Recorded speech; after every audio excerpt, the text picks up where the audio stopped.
ജോസിൽ, എങ്ങനെയൊക്കെയാണ് അവിടുത്തെ പ്രചാരണം മുന്നോട്ട് പോയിക്കൊണ്ടിരിക്കുന്നത്? നമ്മൾ നേരത്തെ ഇന്നലെയൊക്കെ നമ്മൾ പറഞ്ഞതാണ് എങ്ങനെയാണ് UDF അവിടെ പ്രതിസന്ധിയിലായിരിക്കുന്നത് തുടങ്ങിയ കാര്യങ്ങളൊക്കെ ലീഗുമായിട്ടുള്ള ഇടഞ്ഞു നിൽക്കുന്ന സാഹചര്യമൊക്കെ ഉണ്ട്.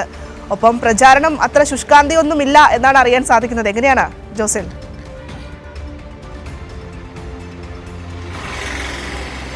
ഭദ്ര സൂചിപ്പിച്ചതുപോലെ തന്നെ ഇന്നലെ നമ്മൾ സംസാരിച്ചതിൽ നിന്ന് ഒരു പുരോഗതിയും നിലവിൽ ഇടുക്കി ജില്ലയിൽ UDF-നകത്ത് ഉണ്ടായിട്ടില്ല എന്നുള്ളതാണ് യാഥാർത്ഥ്യം.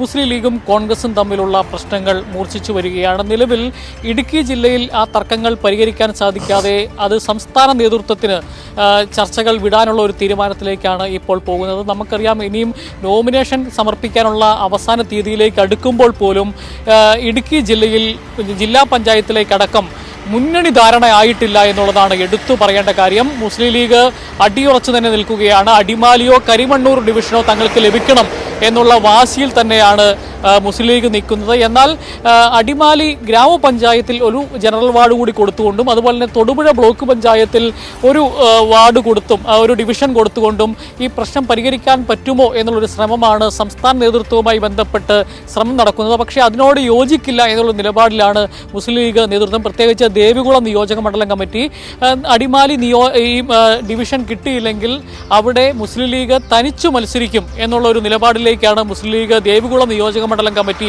ഇപ്പോഴും ഉറച്ചു നിൽക്കുന്നത്. ആ ഒരു സാഹചര്യത്തിൽ എങ്ങും എത്താത്ത രീതിയിൽ UDF-ലെ മുന്നണി ചർച്ച നിൽക്കുന്ന ഒരു സാഹചര്യമുണ്ട്. ഇതിന് സീറ്റ് ചർച്ച ധാരണയായെങ്കിൽ പോലും കോൺഗ്രസിനകത്ത് വലിയ പ്രശ്നം ഇനിയാണ് ആരംഭിക്കാൻ പോകുന്നത്. പലരും ഇപ്പോൾ തന്നെ ഈ ലിസ്റ്റ് കോൺഗ്രസിനകത്ത് ഓരോ ഡിവിഷനിലേക്കും ഒരു നീണ്ട ലിസ്റ്റാണ് തയ്യാറാക്കിയിരിക്കുന്നത്. ആരൊക്കെ മത്സരിക്കാൻ സാധ്യതയുണ്ട് എന്നുള്ളത് നമ്മൾ പ്രധാനപ്പെട്ട ഏത് നേതാക്കന്മാരോടും ഇന്നലെയൊക്കെ സംസാരിക്കാൻ പറയുന്നത് ഞാൻ ഇന്ന ഡിവിഷനിലെ ലിസ്റ്റിലുണ്ട്, ഞാൻ ഇന്ന ഡിവിഷണൽ ലിസ്റ്റിലുണ്ട് എന്നിങ്ങനെ ഓരോരുത്തരായി പറഞ്ഞുകൊണ്ടിരിക്കുകയാണ്. ഒപ്പം തന്നെ അവർ സംസാരിക്കുമ്പോൾ തന്നെ ആ ലിസ്റ്റിലുള്ളവരുടെ ഒരു നീണ്ട ലിസ്റ്റാണ് പറയുന്നത്. ഞാനുണ്ട്, മറ്റേയാളുണ്ട്, അങ്ങനെ ഒരു നീണ്ട ലിസ്റ്റ് പറയുകയാണ്. ഈ ലിസ്റ്റിൽ നിന്ന് ഇനി ഈ മുന്നണി ധാരണ എത്തി 2-3 ദിവസമേ ഉള്ളൂ ഇനി ആകെ ഉള്ളത് നോമിനേഷൻ സമർപ്പിക്കാൻ. അതിനുള്ളിൽ ഈ കോൺഗ്രസിനുള്ളിലെ ഈ വലിയ നീണ്ട ലിസ്റ്റിൽ നിന്നും സ്ഥാനാർത്ഥിയെ കണ്ടെത്തേണ്ട ഒരു ഭാരിച്ച ഉത്തരവാദിത്വവും കോൺഗ്രസ് നേതൃത്വത്തിന് വരികയാണ്. ഈ ഗ്രാമപഞ്ചായത്തുകളിലടക്കം മുസ്ലിം ലീഗിനകത്ത് ധാരണയുണ്ടാക്കിയ ചില സ്ഥലങ്ങളിൽ പോലും ഇവർ അങ്ങോട്ടും ഇങ്ങോട്ടും മത്സരിച്ച് തമ്മിൽ തെല്ലുന്നൊരു സാഹചര്യമുണ്ട്. അതിൻ്റെ അടിസ്ഥാനത്തിൽ പല സ്ഥലങ്ങളിലും ഇപ്പോൾ ലീഗിന് സീറ്റ് കൊടുത്ത സ്ഥലങ്ങളിൽ കോൺഗ്രസ് വിമതന്മാരുണ്ടാകുന്നു, കോൺഗ്രസിൽ നിന്ന് ആളുകൾ പൊഴിഞ്ഞു പോകുന്ന സാഹചര്യം ഉണ്ടാകുന്നു. ഇപ്പോൾ യൂത്ത് കോൺഗ്രസ് തൊടുപുഴ നിയോജക മണ്ഡലം സെക്രട്ടറി ഷാനു ഷുക്കൂർ ഇപ്പോൾ കോൺഗ്രസിൽ നിന്ന് രാജിവെച്ചിരിക്കുകയാണ്. ഈ ഷാനു ഷുക്കൂറിൻ്റെ വാർഡ് എന്ന് പറയുന്നത് തൊടുപുഴ നഗരസഭയിലെ വാർഡ് എന്ന് പറയുന്നത് നിലവിൽ മുസ്ലിം ലീഗിന് കൊടുത്തിരിക്കുകയാണ്. അപ്പോൾ അങ്ങനെ അതിൽ നിന്ന് കോൺഗ്രസിൻ്റെ ഒരു പ്രധാനപ്പെട്ട യൂത്ത് കോൺഗ്രസ് നേതാവ് തന്നെ കോൺഗ്രസിൽ നിന്ന് വെളിയിൽ പോകുന്ന ഒരു സാഹചര്യം ഉണ്ടാകുന്നു. അതുപോലെ തന്നെ ലീഗിലും സീറ്റ് കിട്ടിയ സ്ഥലങ്ങളിൽ വലിയ കലാപം ഉണ്ടാകുന്ന ഒരു സാഹചര്യം ഉണ്ടാകുന്നു. ഇപ്പോൾ ലീഗിൻ്റെ പ്രധാന കേന്ദ്രങ്ങളിലെല്ലാം ബോർഡുകൾ വെച്ചിരിക്കുകയാണ്. അതായത് ഈ മുസ്ലിം ലീഗിൻ്റെ സ്റ്റേറ്റ് കമ്മിറ്റി ഒരു തീരുമാനമെടുത്തിരുന്നു, 3 തവണയിൽ കൂടുതൽ മത്സരിച്ച ആളുകൾ ഇനി മത്സരിക്കേണ്ട എന്നൊരു സർക്കുലർ ഇറക്കിയിരുന്നു എന്നാണ് പറഞ്ഞത്. ആ സർക്കുലറിൻ്റെ കോപ്പി പ്രിൻ്റ് ഔട്ട് എടുത്ത് അത് വലിയ ഫ്ലെക്സായി പല സ്ഥലങ്ങളിലും അടിച്ചു വെച്ചിരിക്കുന്നു. ഈ മുതിർന്ന നേതാക്കന്മാർ മത്സരിക്കേണ്ട, യുവാക്കൾക്ക് അവസരം കൊടുക്കണമെന്ന് ആവശ്യപ്പെട്ടുകൊണ്ട് യൂത്ത് ലീഗിൻ്റെ നേതൃത്വത്തിൽ ഇത്തരത്തിലുള്ള ബോർഡുകൾ ഈ ജില്ലയുടെ വിവിധ ഭാഗങ്ങളിൽ വെക്കുന്നൊരു സാഹചര്യമുണ്ട്.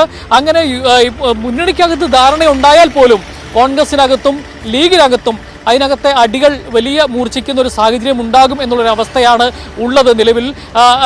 അതുപോലെ തന്നെ മുതിർന്ന നേതാക്കന്മാർ മത്സരിക്കാൻ വേണ്ടി രംഗത്ത് കച്ചകെട്ടി ഇറങ്ങുന്നത് വലിയ പ്രതിസന്ധിയാണ് കോൺഗ്രസിനകത്ത് പ്രധാനമായിട്ടും ഉണ്ടാകുന്നത്. ഞാൻ ഇന്നലെ സൂചിപ്പിച്ചതുപോലെ തന്നെ കട്ടപ്പന നഗരസഭയിൽ AICC അംഗമായ EM അഗസ്തി മത്സരിക്കണമെന്ന നിലപാടുമായി എത്തുന്നത് വലിയ പ്രതിസന്ധിയാണ് കോൺഗ്രസിനകത്ത് ഉണ്ടാക്കുന്നത്. കാരണം UDF-ന്റെ ജില്ലാ ചെയർമാനായ ജോയി വെട്ടിക്കുടിയുടെ നാടാണ് ഈ കട്ടപ്പന എന്ന് പറയുന്നത്.